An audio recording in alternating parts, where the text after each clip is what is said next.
Hey guys, I'm Jake, and today I have my LTD TE-200. I just wanted to talk to you about some of the specs and features of this thing. Now, before I do, I just want to tell you a little bit about myself. So I've been playing guitar for about 15 years, give or take. And cumulatively, I have about 6 years under my belt working at different guitar stores, meaning I've played new guitars, used guitars, budget guitars, some super expensive things that I probably shouldn't have been trusted with. Now, you would think, with all that time under my belt, I must be pretty good at guitar. I wish. Instead of actually practicing, which that's how you get good at guitar, I would be looking at stuff that I can't afford, or things that I really don't need, and ignoring the guitar right next to me. But I digress. At least what that means is, with all the knowledge I've gained throughout the years, I think I have a pretty good grasp on being able to share some information about guitars, just straightforward. Now, we're going to start with this guitar. I'm going to talk to you about the specs and everything first. So we're going to start from the top down, go with the neck. So this is a 3-piece maple neck. It's painted gloss black, which matches the body. It's a bolt-on neck. The tuners are just stock ESP tuners. They're not locking or anything like that. This guitar is about like a sub $1,000 guitar, usually about 500, 600 bucks when it was brand new. This thing has a plastic nut, 24 nickel frets. The fretboard is really where this thing kind of gets a bit more complicated / unique. So when these guitars originally came out, they actually had maple fretboards, which is very nice. I think it looks pretty classy having like a black guitar with a maple fretboard, but oh well.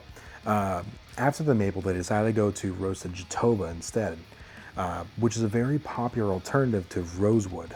In 2017, there was a worldwide ban on rosewood supply. So the only way guitar companies could really use rosewood anymore is if they already had a stockpile of it, and they weren't about to waste that on guitars under $1,000. But in 2019, that ban got lifted. Now, a lot of guitar companies still chose to do alternatives for rosewood for the cheaper models simply because it was cheaper. But in the middle of 2024, LTD started putting rosewood back onto their 200 series guitars and the 400 series guitars, which is very nice. It feels very buttery smooth. I want to say this is an Indian rosewood, but sadly I could not tell you an exact spec.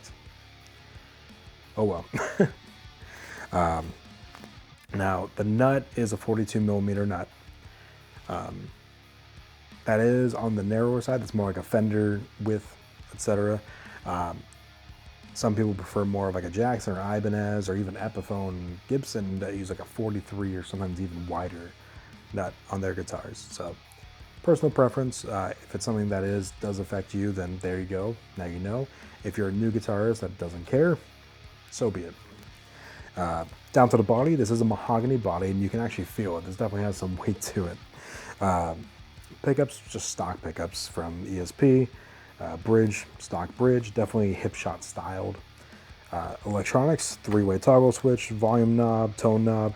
It does have coil split, which means that you can split this humbucker to sound more like a single coil, which is very nice. That we can kind of get a few different sounds out of it that you couldn't get out of a traditional humbucker guitar. On the back of this thing, you do have the string through, which is very common for a lot of these Telecaster type guitars. Yeah, probably one of my favorite features is actually the way this jack is routed. So this jack, the way that it's set is if you're playing live or anything like that and you're running your cable around your strap or something, it just sits nice and smooth down here. I think it's aesthetically pleasing, it's comfortable. So just something to know. As far as this bolt-on neck, this heel is so comfortable to play up. A lot of times you don't even notice it when you're playing up higher, which is so nice for a lot of these kind of guitars. A lot of guitars that are bolt-on will have this big block there, which makes it kind of difficult to really play up high. This one doesn't have that, which is a very nice feature. I'm not a very good shredder, but I still enjoy it. Now with this body, some other nice features, it has this nice forearm cut, so you're not going to be cutting out any circulation to your arm. It's got this nice belly cut as well, so it sits nice and smooth to you, especially for somebody like me with a big belly. So I wanted to give you the raw audio. So I'm running my guitar into my interface, which is an IK Multimedia XIL1. That is running my Neural DSP Nameless X Suite. Now, because I wanted to give you the raw audio, I decided I'm gonna run my interface directly into the camera so that we just get no post-processing or anything like that, just guitar, plug in, tone.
All right, so we're gonna go into my pros and cons now. First pro, right off the bat, these pickups honestly a lot more impressive than I ever would have expected for stock pickups. I remember back in the day, I used to absolutely despise LTD stock pickups. If they didn't come with name brand pickups, the first thing I would do was swap them out. This one, I don't feel like I need to. Honestly, this one's actually sound pretty decent. You heard them in a tone sample. You heard them in the full mix earlier beforehand. Yeah, no, I think they did pretty good with these ones. Another thing, this bridge, it's a stock bridge, definitely inexpensive.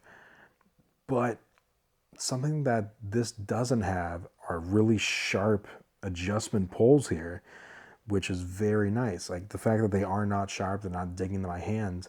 A lot of these hip shot copy bridges, that's what they tend to do. They have these very sharp screws that just cut your hand up. Not a big fan of that.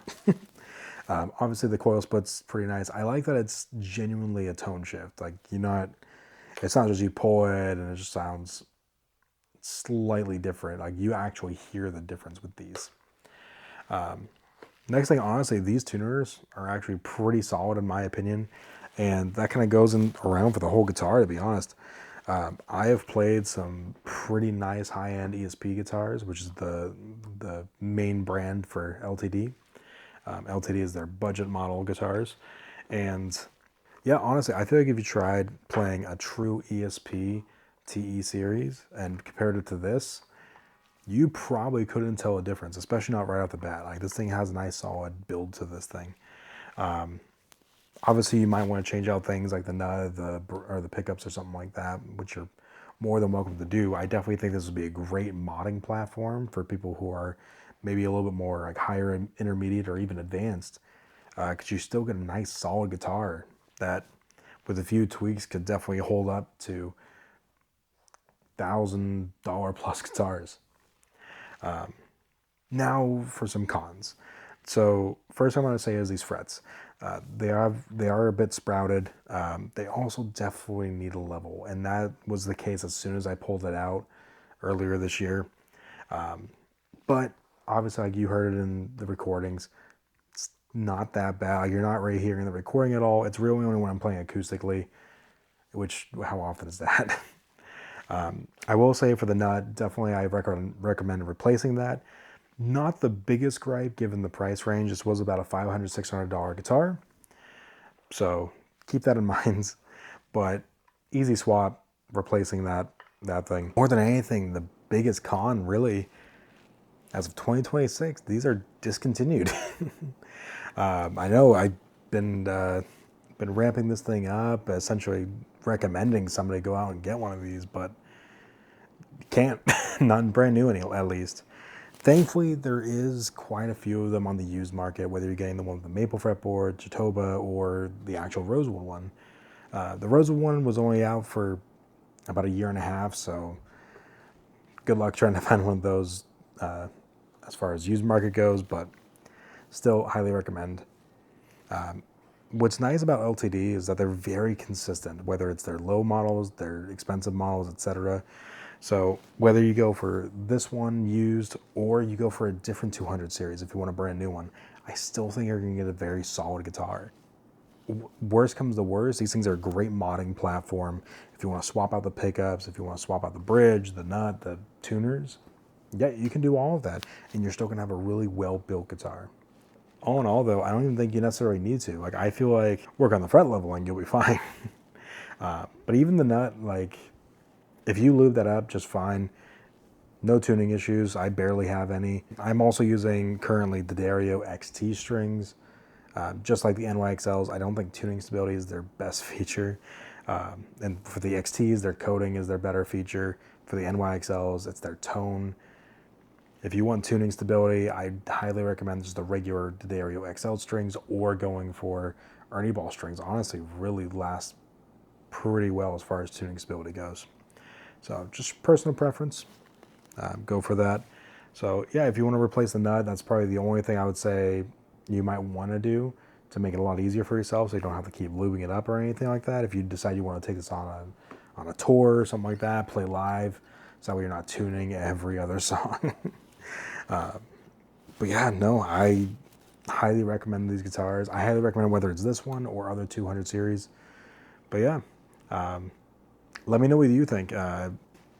Whether you're interested in this guitar or other guitars, if there's any features I missed with this that you might be interested in, let me know.